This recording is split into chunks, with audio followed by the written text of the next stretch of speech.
Hello all, welcome to the Linux Rootkits for Red Blue Teams course on Pentester Academy. Now in this video, we will progress forward and look at more process information which we can actually get out of task_struct. Specifically, we will actually look at figuring out the number of threads running in a process and print out the individual PIDs of the thread and the com value, which is the binary value which could be truncated of the executable the thread is running.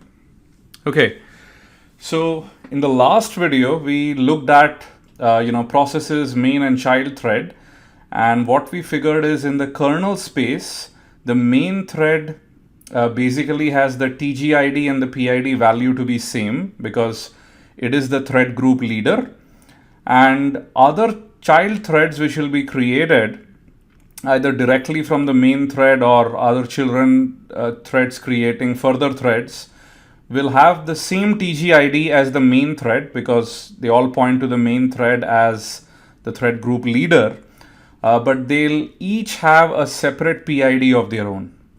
So now let's actually verify this.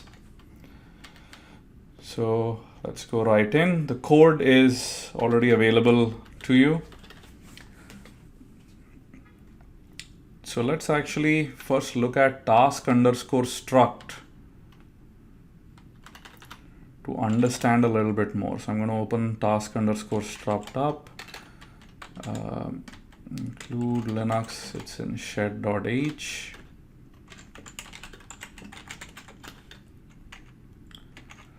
So here it is. Now, how do we figure out the number of threads running within a process? So I'm assuming that this is the task struct basically of the main thread, which is the thread group leader. And if you actually go down a little bit, what you would actually find is under signal handlers, there is actually a structure called struct signal_struct signal.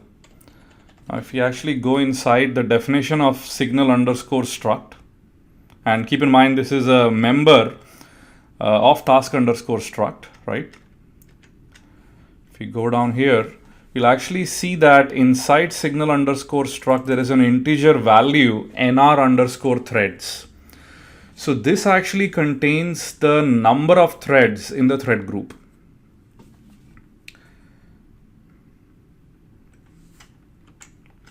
Now, details about each of the individual threads can be obtained by going ahead and traversing another linked list. Let me show you.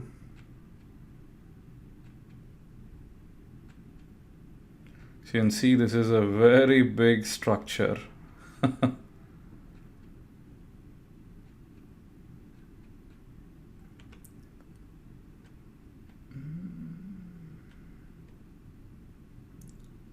might actually have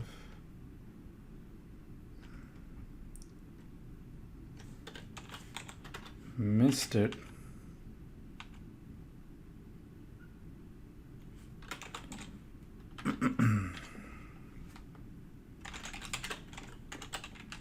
Okay, here it is. So this is actually part of task_struct, just so that we can be sure that's the case. It's one crazy struct. Here it is, task_struct. And there is a member here where you basically have two members really, thread group and thread node. Now thread node actually allows us to traverse and locate basically information about the threads belonging to this thread group. Now the good news is we ourselves may not have to do all the nitty-gritty details of figuring out how to traverse this doubly linked list.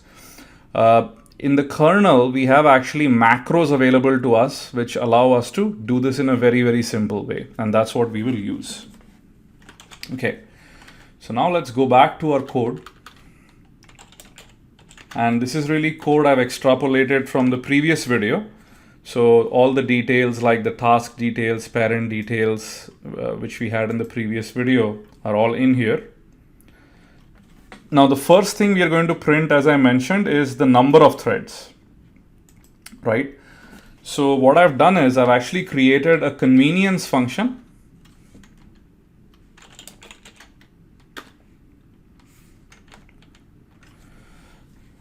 called get task thread count, and this actually takes a task struct as a pointer to a task struct as input, and then basically returns the task struct signal nr threads, which is really the thread count. And this is what we end up printing here, right? Now, something interesting, actually the kernel also provides basically a very simple way to go ahead and do the same thing.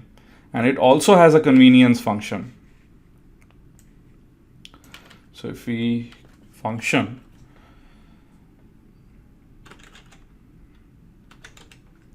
so to do that, we are going to look at Linux shed signal.h. This is the same file. There are struct,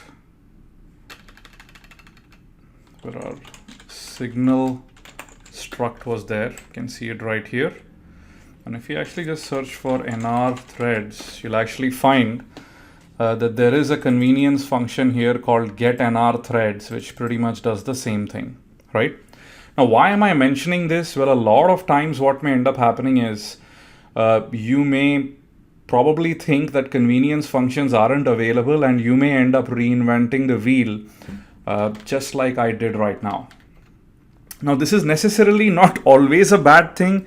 You know, we aren't developing a device driver, you know, with a clock running. So it's a very good way to learn where, you know, if you can write your own convenience functions. But keep in mind, many a times it's easier just to go with the ones which the kernel developers have already provided. Okay. Now let's actually go back to our code. So the other convenience macro which is provided is actually called for each thread. And this is, I think, defined in the same file, shed signal.h, which you can see here. And this macro actually takes in the structure of the process. And after that, it also takes in basically a pointer to task struct, which it will populate and send back to you, right? So every time it iterates through one of the threads, it will send you back a pointer to the task struct of that thread. So this way you can actually iterate through it. Now we can see that this internally calls another macro __ for each thread, and then passes p signal t. If you actually go further, this in turn calls list for each entry RCU, and which in turn is nothing but a for loop, which basically iterates through the list, calling list entry RCU, and finally, which actually uses container of to return the structure by using the linked list. Anyway, as I said, you know, you really do not need to get into every nitty-gritty piece of code and try and demystify what is happening. It's actually best we know the convenience macros and functions like for each thread and use them effectively. So if we go back, that's what I've done here. For each thread, the target process has been given as input. And for every thread, we actually get back a pointer to the task struct inside process thread. Now, all we do after that is call one of the convenience functions we wrote in a previous video, print task PID details, and we pass in the process thread to it. So inside this loop, we end up printing the PID, TGID, and the COM value of every thread in this thread group. And this will, of course, also include the main thread or the thread group leader. Fantastic. And you can already see the value of these convenience functions. So let me actually compile this.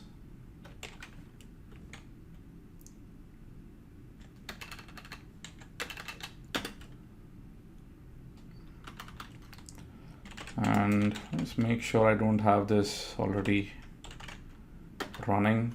So I generally like to test everything before I do the video, and it was running. So let's actually do a quick PS. PSAX.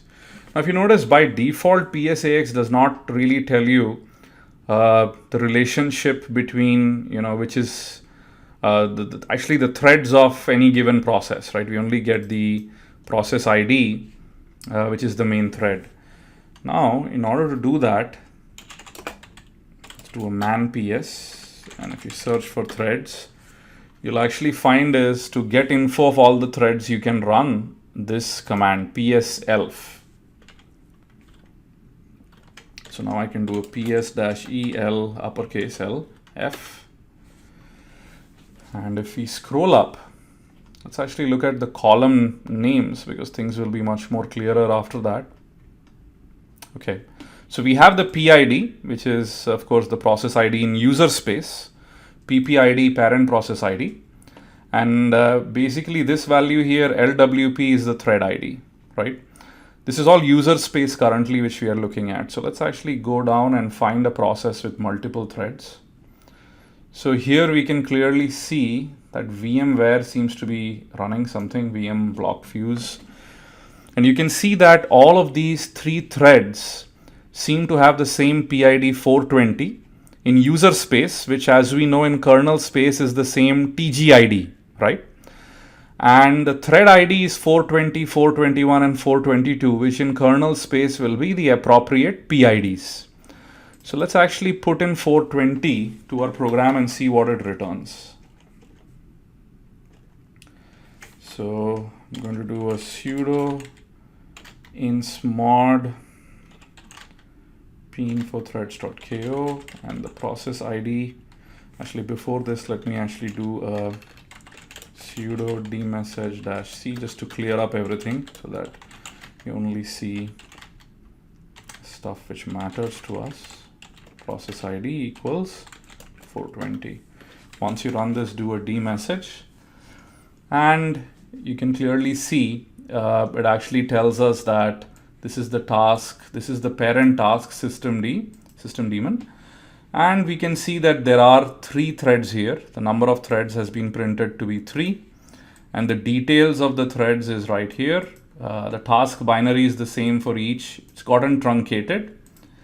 Now, if you notice, the TGID is the same for all, 420, while the PID is 420 for the main thread. These 2 match for the main thread, while the PID for the remaining 2 child threads are 421 and 422. I mean, does not necessarily have to be sequential, but given the speed at which probably these threads were churned out, the moment the process started, they just ended up getting these numbers sequentially. Okay, fantastic. Now let's actually try out one more example. So I can see here is another.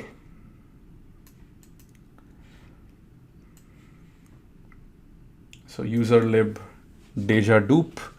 So this has a process ID 3643 in user space, and these are the thread IDs. So which means in kernel space, this would be the TGID, and this would be the individual PIDs of the thread. And you can clearly see these aren't sequential because there was probably some lag in between of starting them.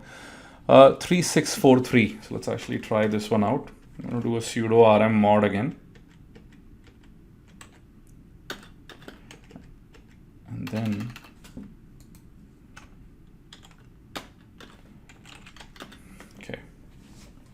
and we can see now the number of threads of the process is 5, and here are details of all the threads.